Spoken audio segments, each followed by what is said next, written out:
अहिल्यानगरमध्ये महायुतीचाच महापौर असेल असं देवेंद्र फडणवीसांनी म्हटलं।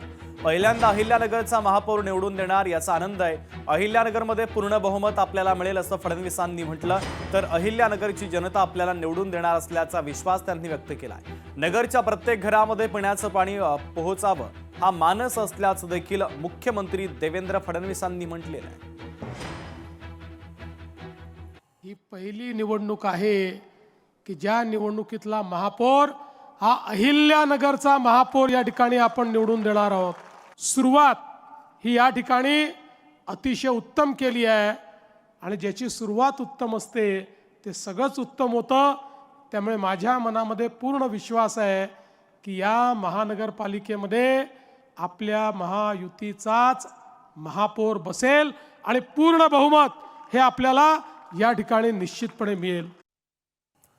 किशोरी पेडणेकरांच्या संदर्भातली महत्त्वाची बातमी। पेडणेकरांच्या अडचणी आता वाढण्याची शक्यता आहे। किरीट सोमय्या यांनी निवडणूक आयोगाकडे तक्रार केली।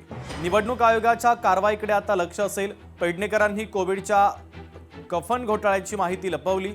एसआरए घोटाळ्यासंदर्भात दाखल गुन्हा देखील पेडणेकरांनी लपवला। किरीट सोमय्या यांनी आता किशोरी पेडणेकर यांच्यावर आरोप केलेला आहे। त्यामुळे आता निवडणूक आयोग काय कारवाई करतो हे पाहणं महत्त्वाचं असेल।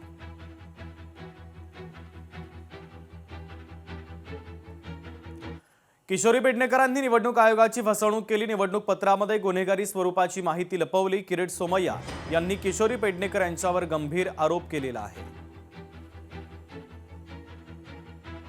आयोगाची फसवणूक केली आहे।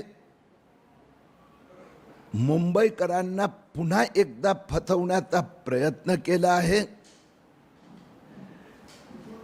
सर्वोच्च न्यायालय व निवडणूक आयोगाने स्पष्टपणे सांगितलं आहे की उमेदवारावर जे गुन्हे दाखल झाले असेल त्याची सगळी माहिती निवडणूक उमेदवाराने आपल्या अर्जात दिली पाहिजे। किशोरी पेडणेकर यांचं हे निवडणूक उमेदवारी पत्र। राज ठाकरेंचा आज ठाण्यामध्ये प्रचार दौरा आहे। राज ठाकरेंनी प्रथम आनंद दिघेंना अभिवादन केलं। धर्मवीर आनंद दिघेंच्या पुतळ्याला त्यांनी पुष्पहार अर्पण केला। आनंद आश्रमाजवळ राज ठाकरेंचं मोठं शक्ती प्रदर्शन पाहायला मिळालं। शिंदेंच्या मुख्यालयाजवळच राज ठाकरे यांनी शक्ती प्रदर्शन केलं।